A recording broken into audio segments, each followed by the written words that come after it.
Les acteurs et experts impliqués dans la santé humaine, animale et environnementale sont ici pour mettre en forme des actions au service de la préservation et du bien-être de ces secteurs étroitement liés. Si nous voulons avoir une bonne santé humaine, il faut que les animaux que nous consommons, qui vivent avec nous, soient en bonne santé, mais il faut également que l'environnement dans lequel nous vivons soit en bonne santé parce que ce sont ces éléments-là qui vont finalement contaminer l'homme. Les poissons également tombent malades et si nous les consommons, nous allons effectivement tomber malades parce que ces poissons tombent malades par le biais des pollutions que nous faisons dans les eaux ou dans les mers. Évitons de faire en sorte que ce milieu-là soit l'objet de pollution fréquente. Et c'est tout cela le concept One Health. Veiller sur la santé environnementale, c'est de veiller indirectement sur la santé des hommes et des animaux. En fait, tout finit dans l'eau.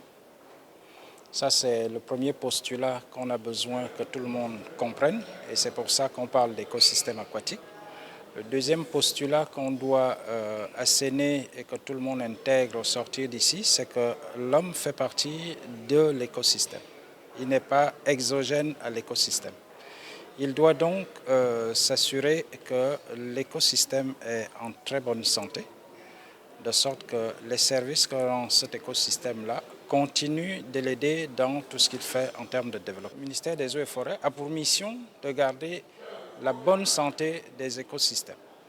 Seulement, si les autres, dans leur activité, ne tiennent pas compte de ça, ça veut dire que notre mission ne va pas connaître le succès escompté. Dans un écosystème qui est en bonne santé, vous pouvez être malade. Vous arrivez même à être malade. Mais si vous avez un écosystème autour de vous qui est en mauvaise santé, la récurrence des maladies augmente et vous êtes de plus en plus malade. Au sortir de cette rencontre, une feuille de route sera établie pour des actions en vue de préserver la santé humaine, celle des animaux et de l'environnement.